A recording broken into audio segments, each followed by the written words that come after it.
میرے دوستو، یہاں ایک کلام ہے جسے سمجھنے میں خدا ہماری مدد کرنا چاہتا ہے۔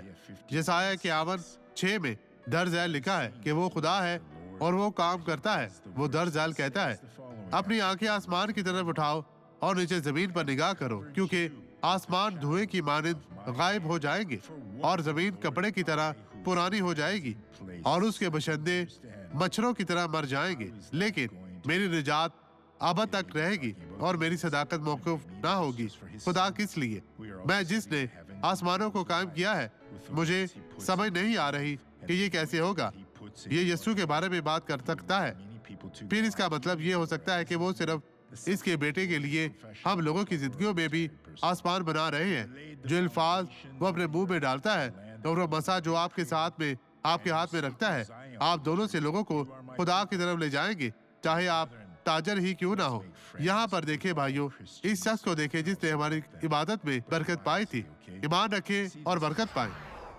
ڈاکٹر نے کہا کہ میری بیٹی مر جائے گی پاسٹر، اس کے دل میں مسئلہ ہے۔ اس نے کہا کہ وہ اس بیماری سے ٹھیک نہیں ہو سکتی، اور میں نے بھی ابھی اس کے بارے میں دعا کی ہے۔ میں بہت پریشان تھی کہ پتہ نہیں یہ ٹھیک ہو پائے گی یا نہیں۔ اور اب آپ نے میرے ساتھ دعا کی پانی کے کپ کے ساتھ؟ جی ہاں۔ اور دھویا؟ میں نے اس کے ہونٹوں پر اس تیل سے مسا کیا جو مجھے یہاں چرچ میں ملا تھا۔ جی ہاں، تیل کے ساتھ؟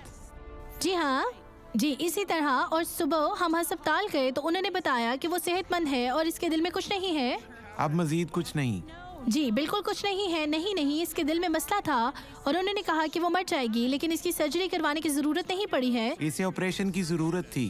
میں اسے ہسپتال لے کر گئی تاکہ اس کا مسئلہ نکل سکے، لیکن میں اب یہ ختم ہو چکا ہے۔ اس کے پاس اب نہیں ہے، اب وہ بہتر ہے۔ سب کچھ ختم پاسٹر ہو یہ گیا بہت ہے۔ بہتر ہو چکی ہے، اب یہ بالکل ٹھیک ہے، شکر ہے خدا کا۔ یسوع کے اب لیے اس کو تالیاں کچھ مسئلہ بجائیں۔ نہیں ہے، اس کے پاس اب کچھ نہیں ہے اور کوئی مسئلہ نہیں ہے۔